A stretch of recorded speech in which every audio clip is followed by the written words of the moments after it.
It's your boy Side about the Universal Gamer. Welcome to another entertaining episode of Gamers Tubecast. Inside this episode, I got a lot to talk to you guys about, so it will not be small.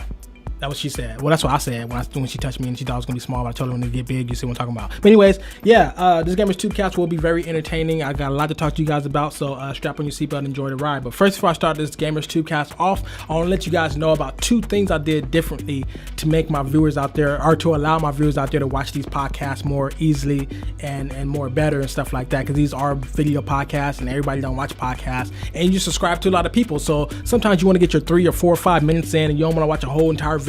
So, I broke these down into, I made it easier two different ways. One way is the main topics you guys like me talking about, which is gaming news and spit game. I'll start off with those first. The second thing I did to make it more easy for my subscribers and watchers out there is that I broke down inside this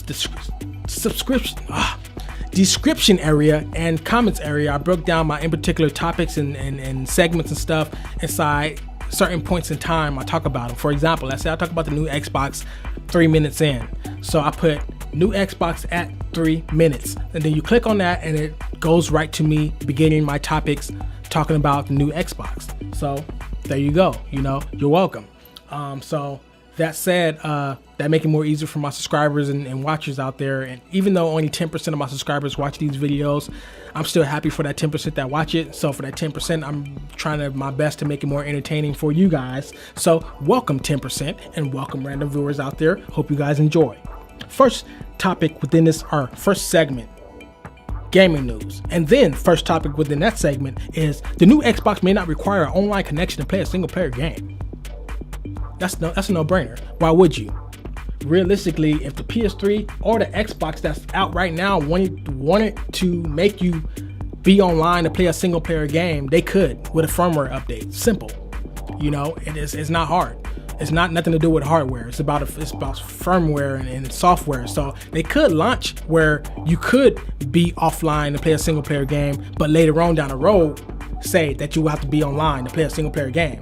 And blow your mind like, whoa, what the hell, Microsoft? But I wouldn't doubt that they do something like that too. Microsoft are greedy. Like, why would you be so damn greedy? You got more money than Sony and you acting like you don't got money. Greedy ass motherfucker. Anyways, the new Xbox may be called Xbox Infinity. Xbox Infinity.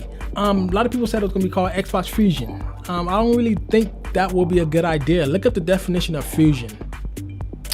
Not really too much creative things you can do with Xbox Fusion, but Xbox Infinity. Infinite ways to play with your friends online, infinite ways to play a game, infinite reasons to be online with this console, infinite ways to use this box as an entertainment hub inside your living room. I mean, that's an easy way to advertise your stuff. PR person don't have to have no sweat and tears on trying to figure out how to market this and put this out there. Easy. I mean, that's easy marketing right there. Or you can name it the Xbox 720 and then the fans already did all the marketing for you because everybody's calling it the 720. So it's like everybody and their mama know the Xbox is called 720 because everybody been calling it the 720. So you can choose between both of those, either the 720 or Infinity, and those both would be a real good name. So I recommend one of those. One of us. Anyways, next topic within this segment, and that is Nintendo will be, hold on, push on your brakes, stop, hold on, halt. Nintendo will not be hosting a E3 press conference. Why, new Cybot? Why is they not hosting a E3 press conference, man? Tell us, man. Come on, man. The reason why is because they already did. Think about it. You thought about it?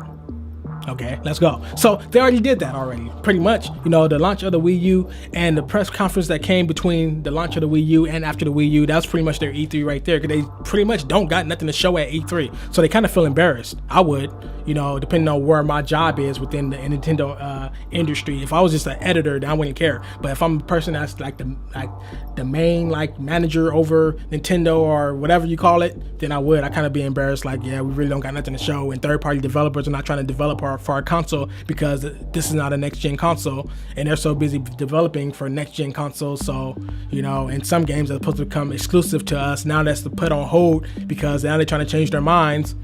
That's embarrassing. Before the Wii U came out, they said the Wii U will be as strong or stronger than the Xbox 360 and the PS3.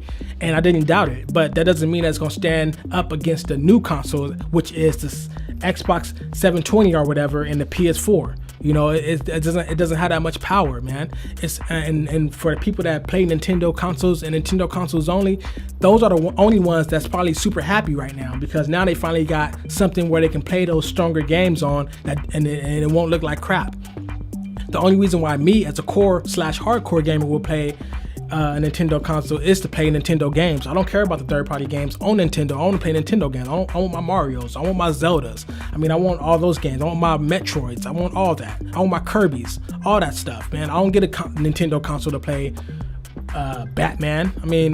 To try out the new tablet, which is cool because I like that little interface. Like, you can do a lot with games like that, but that'd be the only reason why or whatever. So they're trying to think is if that extra money of them developing a game catered towards the Wii U and the tablet and stuff, is that worth it?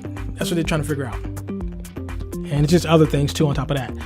Next topic, next segment, which is Spit Game. The first thing I want to spit game about, which I wanted to talk to you guys about inside my other updates, but I kept forgetting, and that is Grand Theft Auto 5. Grand Theft Auto 5 is like Grand Theft Auto San Andreas mixed with Grand Theft Auto 4 mixed with Red Dead Redemption. Why do you say that, Noob Side? The reason why I say that is because you play with 3 different characters. The black guy from the hood, the white guy from the city, and the crazy ass hillbilly country guy from the country. Today's day and age in games, people want to create their own character. People want to be inside that experience. We don't want to be playing, speak for myself, I don't want to be playing as 3 different characters. That just takes me out the experience, especially for GTA. GTA is an immersive story, and it sucks you in, but the more you take from the player as far as, okay, this is not you're playing as a person. And I know a lot of games you're playing as somebody, but like, take for example Half-Life. The reason why Half-Life 2 is one of the best games ever made is because it feels like it's you. The way the characters look into your eyes when they're talking to you, and you can see the emotion inside the characters, and that damn game came out over 10 years ago. So it's like, people want that experience, man. And I know what they're trying to do, and I know how big GTA 5 is going to be. In my opinion, it won't be bigger than Just Cause 2. A lot of people are already debating about that. It won't be bigger than Just Cause 2. If anything, it'll be the same size or smaller. Just Cause 2 is humongous. And Just Cause 2 has a snow area, snow mountains and stuff, desert area, and city area. Got a couple city areas.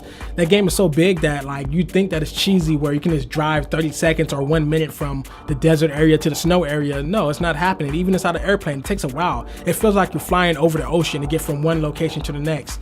Like, if it takes that long inside Just Cause 2, people don't realize how big that game is. That game just got so much heat because it got a horrible story. The story is horrible. The voice acting is retarded, and it has no multiplayer. But other than that, Just Cause 2 is freaking amazing, dude.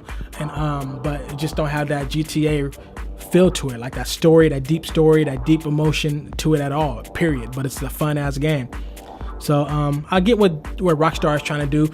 If I was Sony and Microsoft, I would secretly team up and put 50-50 profit together and pay Rockstar. I don't know how all this stuff works, but I would pay Rockstar, come up with a plan to pay Rockstar to put GTA 4 only on the next gen consoles, only. Not even on PC, just only on the next gen consoles. That will sell the PS4 and the new Xbox indefinitely. That will sell those consoles for sure. That'd be a crappy move to do something like that, to not have it on the current gen consoles, only on the next gen consoles. But that will be the most smartest thing Sony and Microsoft have ever done with their freaking career, ever. So, hey, don't take my word for it. I'm a black ass guy that don't know what the hell I'm talking about. So don't listen to me. Next topic within this segment, Fuse. One of my friends told me to check it out. One of my friends told me don't check it out. It's garbage. It's horrible. I'm not gonna put his ass on blast, but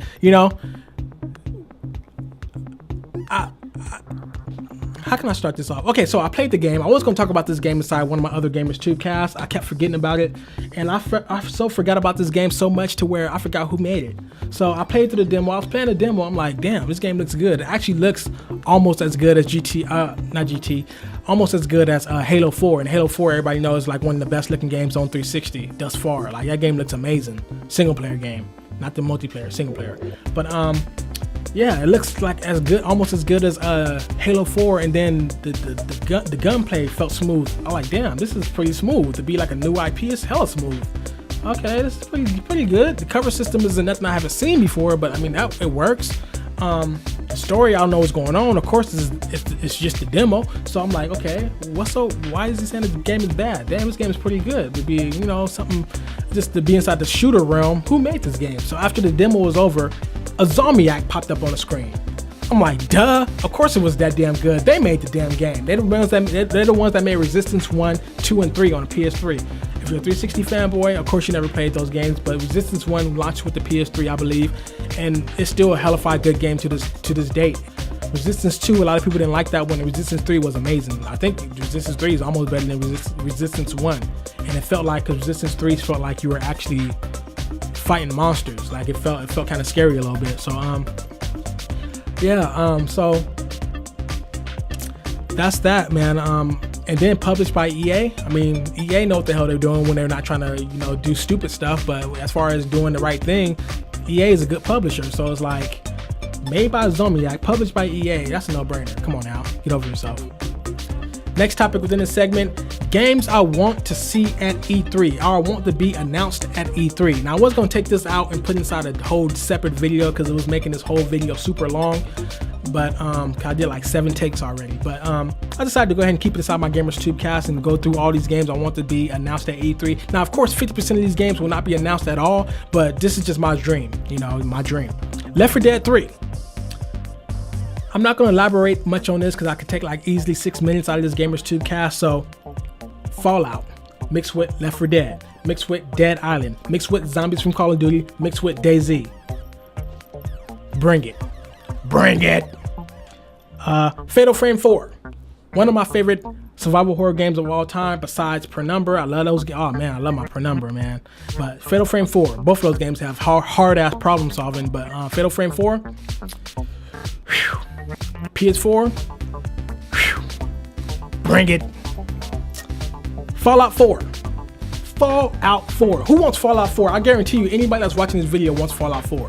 People are still playing Fallout 3 to this day. A lot of people don't know too much about Fallout 1 and 2. Those was like low, like top-down, low, strategy games. There wasn't really no first-person shooter or nothing, but I still want to play those. I'd rather play those on PS Vita actually, even though that's not going to ever happen. But Fallout 4, man, new engine, new consoles, on PC as well. Bring it. Onimusha 4.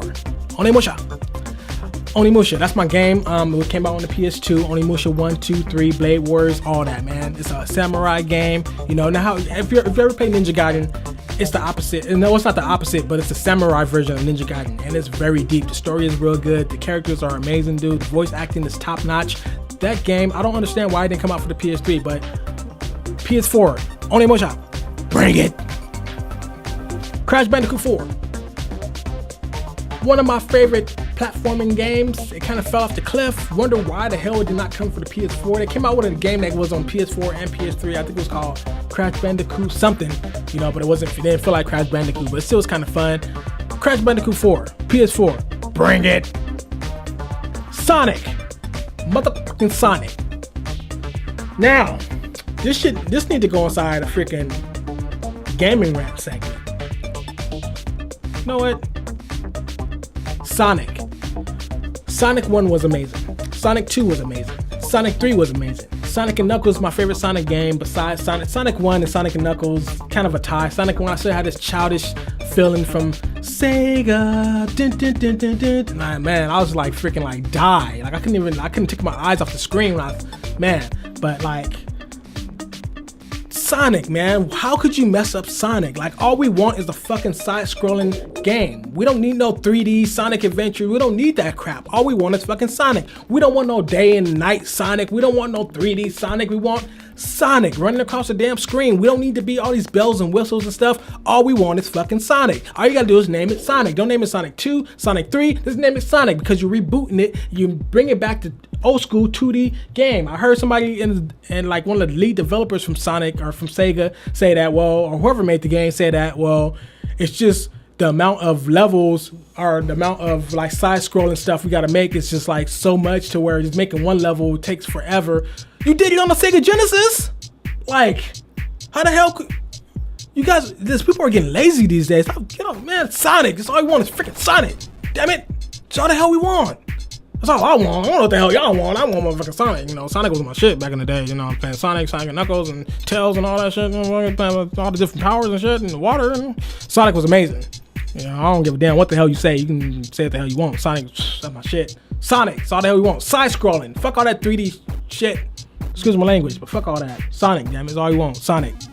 Can't say it no more. Sonic. Bring it. Golden Axe.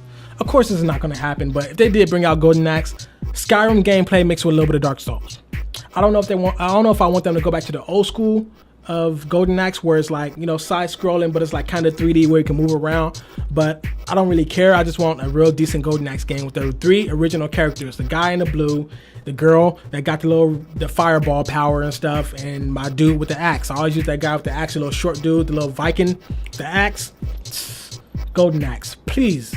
That's not gonna ever happen, but if it ever happen, the 3 main characters people recognize from Golden Axe, real good hardcore gameplay, same enemies, the skeletons, the big guy with the hammers and stuff like that, the little dragons shooting out the fire, and you know, all that, but like make it real decent. Don't try and like go off and, oh, let's be like this, or oh, kids like this these days, so let's just shut your out. No, make a good decent Golden Axe game, or don't come out with it at all. Killer Instinct. I don't think there's no other game on earth where you can pull off so many combos than Killer Instinct. You can pull off like a 50 or 100 hit combo inside Killer Instinct. I forgot, but Killer Instinct. And the funny thing about it is, a lot of podcasts I've been watching lately, a lot of people have been bringing up, like, at least be one person that bring up Killer Instinct, and that game was made by Rare. So I don't know, man. It may be coming, it may not. I don't know. Killer Instinct, bring it. PS2 classics on a PS Vita. Bring it. PS2 has the biggest game library out of any game console that has ever been made on the history of Earth. Put your money up. I put my money up. I'm willing to bet you that there's no other game console that got more games than the PS2. PS2 has over 750 games. More than that, actually. I think I'm underdoing that. I think it has like 1,000 games, I think. If I'm not mistaken. I gotta count again. But PS2 has the biggest game library. Put at least 75% of those games on a PS Vita. I know you make a new console to play new games, but you know, while we're waiting on some of these new games, put the PS2 classics on the PS Vita. Allow us to carry our old school stuff around with us and have real fun with it. Don't sit there and try and charge $40 for each game. Charge like $15 for each game. And I guarantee you'll sell some more Vitas, and you'll push a lot of sales on your software and stuff like that. So hey, don't take my word for it. I'm a dumbass black guy that don't know shit. But bring it. Second Journey. When Journey came out, they were saying that, oh, well, we just made this game because we just wanted to do something cool, you know, just an art style of what we like to do. We really don't develop games, you know, but, you know, so that's why we're not going to come up with a Journey 2 and stuff. So, you know, even though we won like Game of the Year and stuff over like shooter games and stuff like that, and even though we won an Oscar from our sound and stuff like that, and games don't win Oscars, but we won one, we're not going to make another game anyways. That's like somebody telling me, dude, I love your Gamers 2 cast. I want to pay you $1 million to join our network and continue to pay you tax-free. The tax is already ticking off of it. Here's $1 million right here that you don't have to pay tax on. Take it. Just to say yes to join our network. And well, no, I'm Noob Cybot, but that's just my hobby. I don't do things. I don't want to do this as a job, you know, even though you're offering me $1 million right here, which I don't got, and I could do a lot with that $1 million, like increase my video quality and my value of my video production, and rent out and buy my own building and stuff like that to have my own green screen studio. But no, I don't want to do that because this gaming stuff is just my hobby. I'll slap the shit out of my damn self. You stupid. You gotta make a damn Second Journey. Bring it. Flower 2. That's another good game too. You know, that's kind of felt like that Journey feel to it. Flower was amazing, man. Like, amazing game. Bring it. Bring it. Super Mario 3. 3D. Niggy. Just like how they did with the new Zelda, how they like kind of remade it and made some things where it actually works with the 3D. They should do that with Super Mario 3. I will play the hell out of it. And I'm one of those people, I raised my hand because I'm one of those people that played through Super Mario 3 on the Nintendo Entertainment System and on Super Nintendo when it came out with All-Stars. I got Super Mario All-Stars, and I played through Super Mario 3 over 200 times. And I will still play through it again just because it's inside 3D and the palm of my hand on my Nintendo 3DS. Super Mario 3 3D, bring it! Dead Space. Rub my beard real fast, real sexy with it real quick. Dead Space. Dead Space Outbreak. Dead Space, imagine this. Dead Space. Subtitle, Outbreak. These are the events that takes place in the early comic books, where you're playing as an engineer. You're going to these planets, you're cracking rocks and stuff, you're collecting all these different rocks, and you're cleaning out the ships and stuff like that.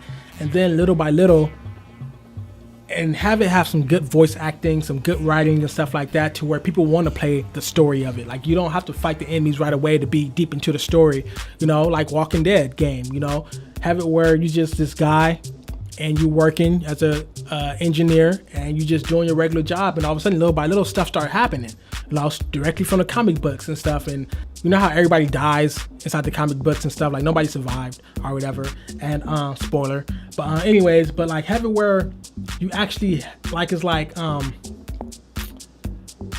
what's that game in the mall, the zombie game that was complete crap but people say it was good?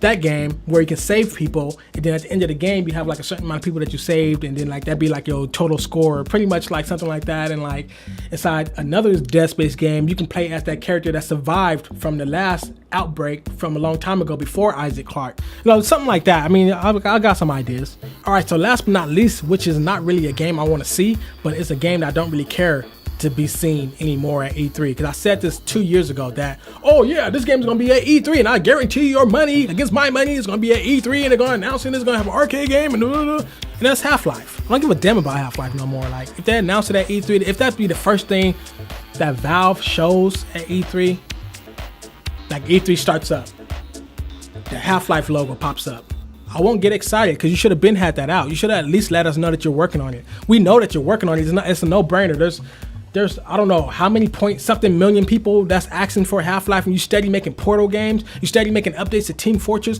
Those games are amazing too, but do you know it wouldn't be no Valve without Half-Life? I guarantee you that. Like, honest to God, I wouldn't even, because I don't care about, like, as far as them as people, I care about them. As far as like a game company, I didn't even care about Valve until I played Half-Life. Just like I didn't care about turn-based RPGs until I played Final Fantasy VII. I was just browsing for Sam Goodies a long ass time ago, and I seen this game. I was looking at the box, and I'm like, damn, it look kind of cool.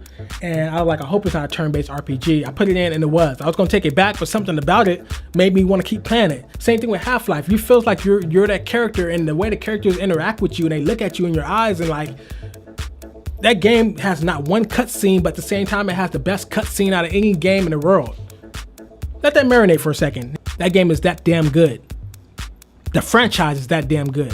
And I'm dead serious. I'm not even joking around right now. So it turns to anger now when people talk about Half-Life. Watch somebody else's video talking about Half-Life. It's anger now. Like, we don't care. We've been waiting all this long. You had us waiting this long. We don't care now. It's like, girl, have you wait for like 10 years? My damn thing can't even get hard now, and you made me wait so damn long. Damn it. Shit, I don't care about sex now. Shit. Anyway. Next segment.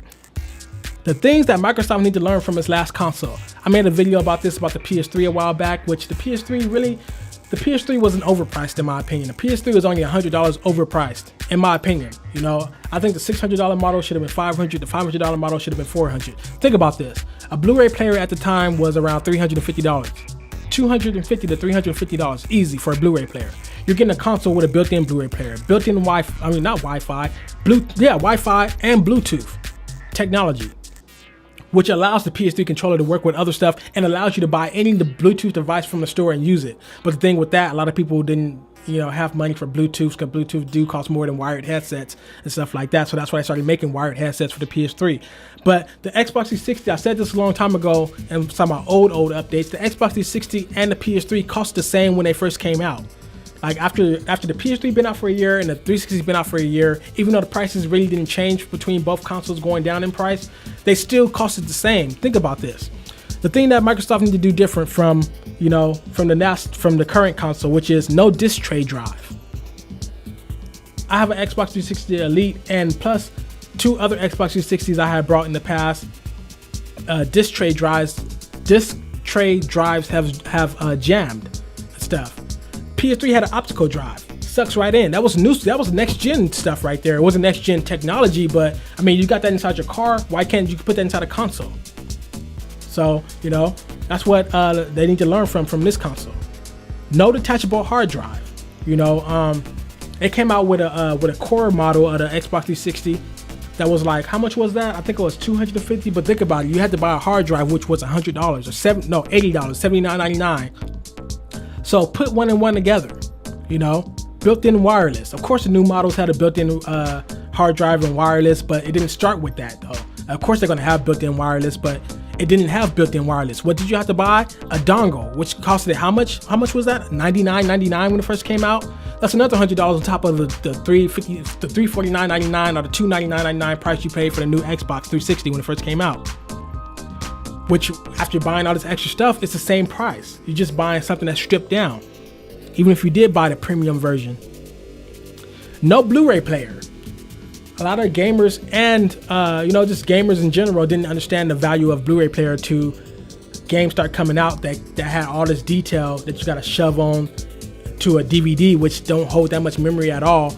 And some 360 games are 3 to 4 discs long, and the PS3 version of it only 1 disc. And they're able to add all this extra information on a disc. That's because a Blu-ray disc is 4 times to 5 times, depending on what disc you get, it's 4 to 10 times more data than a DVD. That's why when I film stuff and my clients don't have a Blu-ray player and they want a DVD copy, it's a much of a headache for me. 'Cause I gotta put it on like all kind of different DVDs, make sure it all fits, make sure it's like real good. If they had a Blu-ray player, I can put all that stuff on one DVD, on one Blu-ray disc. All the pictures, all the video, all that stuff on one disc instead of like 4.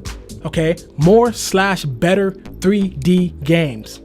I can't stress that enough. The PS3 has some amazing 3D games. 360 had Gears of War. It had Halo, which they both were good inside 3D, but they need to have it better because the 3D is kind of iffy inside certain games on the 360, and they need to have more.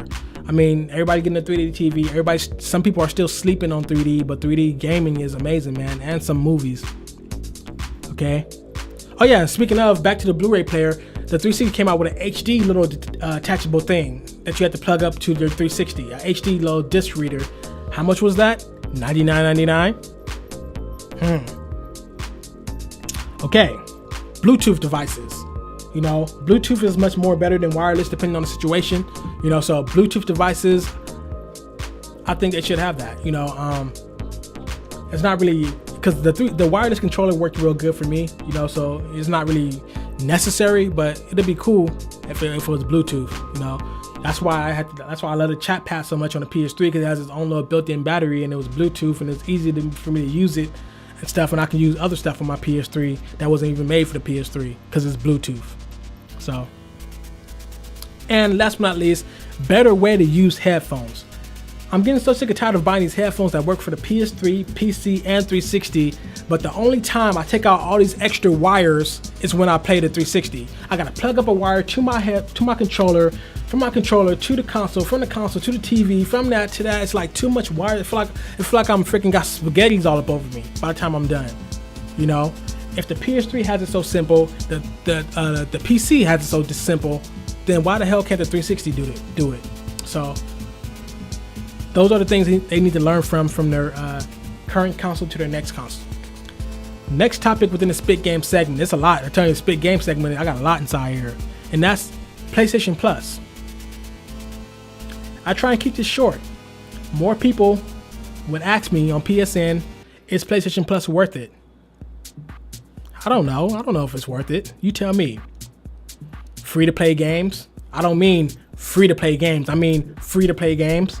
I say PlayStation Plus is mainly for that preteen, teenager, or college student that don't got the money and don't got the job to be buying all kind of games for $60. That just can pay $50 a year and get all kind of free games they can play completely through and stuff. All kind of discounts, 20 to 80% off games and add-ons. And with that stuff, you keep forever. So if you buy a game, and sometimes they have a game that just came out that's like 35 or 45% off, you keep that. If you don't got PlayStation Plus no more, or if your PlayStation Plus expires, you keep that. But if it's a game that's for free, of course you only can play it for free as long as you're active in PlayStation Plus. I don't know what else is worth it for. 2 gigabytes worth of cloud storage. Well, that's pretty good. You tell me. Automatic game updates. You don't have to worry about, as soon as you're about to play a game, you got to update. What? Automatic game updates with PlayStation Plus. You tell me. Beta access plus early access to betas without no need to buy a game. Here's a GameStop commercial or a commercial on your TV. Buy this game right now for $60. You get the beta access to such and such game, which is everybody looking forward to. So since everybody's looking forward to it, we're going to rip you off with your money and milk it for what it's worth and sell you this game for $60 just so you can get your happy gaming on with this game that you really want to play and you can't wait to play, that you really want to play the beta. So you buy this game in order to get the beta. So you just pay $60 for a beta and you're going to pay $60 for another game or for the game when it finally comes out. So you just paid $120 for that damn game. What the fuck are you thinking? Crazy, right? When you think about it that way. So with PlayStation Plus, for $50 a year, you get betas for free. Early access, baby. Yeah. Remind me of New Jack City. Rockabye, baby. Y'all kids don't know shit about that. New Jack City. Wesley Snipes. Let's go. Anyways, I got freaking New Jack City on my mind. I got that little song, the intro song on my mind now. But anyways, like I said, you tell me. 60-minute game trials. We're not talking about developer-made demos. We're talking about 60 minutes from the start of the game to wherever you at inside 60 minutes. We're not talking about the TV show 60 minutes. We're talking about 60 minutes of game trial. Not 30 minutes, 60 minutes. And we're talking about games like BioShock Infinite. Yeah, right, Noob Side. How the hell that game just came out? They're not gonna let you play that for 60. You stupid. I just played it last night. 60 minutes, baby. Let's go. Like fresco. Let's go. So it got a lot of games. So like I said, that's why I said it's catered towards like the people that don't got that much money and the dorm room people and like people that just don't got that job to where they can pay that much money. You can. Because some people are like, is this game good? Hey man, is this game good? They got a lot of games on 60-minute trials where you can play it for 60 minutes. And you let them know if it's good. You decide if it's good or not. Next segment, Gaming Top 5 Countdown. And I'm going to go ahead and move through these real quick because this is getting kind of long. That's what I told her when she touched it and she thought it was kind of short, but I told her when it get long, you're going to see what I'm talking about. Anyways, yeah. Top 5 games or top 5 things, little features that the next gen console should have. Sometimes the little things is what makes things amazing. Sometimes people think that you got to buy somebody a present that's so big or you got to do something so huge to impress somebody. Sometimes it's the little things. It's just so amazing. So just the top 5 little things that they should key in on the next gen consoles, and that is able to post bulletins / status updates on your console. I don't add everybody on my Facebook. There's only 3 people that's probably watching right now that I wouldn't mind having on my Facebook. But other than that, you got to be a person that know me personally in real life that I see on a daily basis or something like that to be on my Facebook, because it feels kind of weird. I don't say you guys are random, but just like people watch, like just people that I just interact with online on my Facebook, but you don't ever see me in person. Like, it wouldn't make no sense for you to be on my Facebook anyways. Think about it.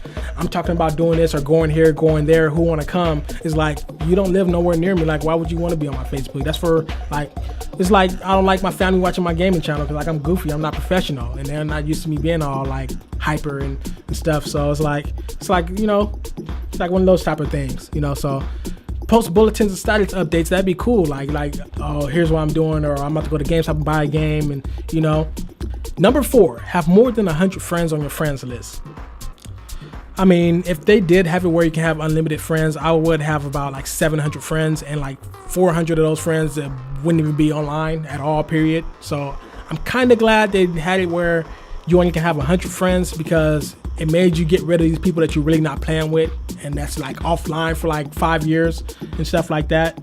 Because if you had it where you can have as many friends as you want, you wouldn't even think about it to erase people. So boost it up to 200 friends or something like that. So I don't know. And number 3, show the last game. I said this a long time ago. Show the last game you played with someone. So if I'm going through my friends list, I go to a name, and the game pops up. You played this game with this person, this date, for this amount of time, online inside such and such match. It don't have to be that specific, but they need that. Like, they really do need that. Because sometimes I have people on my friends list and I do not know what the heck game I was playing with this person. I'm like, okay, what was I playing with this person? Like, then somebody joined my party. Hey, Musaba, that was fun. We was playing this one game. I'm like, how long ago was that? Oh, that was like a week ago. And you added me and we did this. And I'm like, I don't remember. So yeah. Number 2, able to create a detailed gaming profile. Something like Steam, you know, where you can have your picture up on there, which you already got that, but when you click on people's profile, it's just location, bio, and that's it. Like, have it where they got the screenshots, they got like 30-second gameplays and stuff. They got the little picture up on there. They got like just make it where like it zooms out to almost full screen. You can see their whole complete profile. It'd be cool. And you can click on their little thing and go to their Facebook and or whatever for people that want their Facebook up on there and stuff, and just, you know, their Twitter and stuff. So I think that'd be cool. And at number 1, able to share and send gameplay clips and screenshots to your friends, you know, but have it where people can opt out. So I can, if I don't want people sending me random screenshots all the time and gameplays, I can set in my setting to where I want to opt out of that. And even though that's not my number 1, I know that's gamers out there number 1 thing they want to do, just share instantaneously with their friends, like in a message. Hey man, here's this, check out this screenshot, or oh, look at this funny gameplay I just did and stuff. So yeah, my number 1 would be able to I had a little detailed gaming profile or show the last game you played with a friend. And my 4th segment is Get Gaming. Letting you guys know the games I've been playing recently. And those games are The Cave for the PS3, Mass Effect 2 for the PC. For the record, I already beat Mass Effect 2, so don't give me no heat. I already beat it on 360. Ninja Gaiden Sigma on the PS Vita, Halo 4 Spartan Ops on the 360, and Penumbra Requiem on the Mac. Who do you know is that much of a universal gamer? Within a 2 or 3 week period of time, I'm playing on PS3, PC, PS Vita, 360, and Mac. Who you know is that universal, that don't care about what platform they play on, as long as the game is fun? None other than your boy Noob Saibot, the universal gamer. So yeah. And the last segment is Finisher. And you guys know the games I finished recently, and that is Dark Souls. Dark Souls is an amazing game. I cannot stress that enough. That game is so hard, but it's so amazing. Like, there's so much things that that's just, I can't even talk right now. There's so many things that's gonna blow your mind about that game. Visually, you think that game is small as far as environment, but the game is humongous, man. There's so much to do, so much random just stuff to find and hidden passageways and oh man, that game, dude. I kind of wish it wasn't that hard so everybody can play that game. Cause I know there's a lot of people that's hardcore gamers that don't even like Dark Souls and Demon Souls that just disgrace that game. I really don't want them to put a difficulty setting aside the next Dark Souls, but like if that allows for them to have other people play this game and enjoy this amazing experience, then I think they kind of should. But Dark Souls, man, is amazing, dude. Like, I kind of want to say some stuff about certain stuff, but that'll be spoilers, dude. But like the boss fights, dude, like incredible, man. It's like, man, game's freaking beautiful, dude. Like, everything about the games is amazing. Once you get over that grind, because it's still gonna be a grind regardless, but once you start getting to the meat of the game, it's like it's ridiculous, man. So it's been your boy Noob Saibot, the Universal Gamer. Thanks for watching. This is my longest ever update. You know, this is the actual podcast status right here. Thank you guys for watching it all the way through with me. I appreciate that. Even if you didn't, I still appreciate you just by checking it out. And be looking out for my video of me talking about Comic-Con and me being at Comic-Con and my plans and stuff like that. So it's been your boy Noob Saibot, the Universal Gamer, and I'm out of this motherfucker. Peace.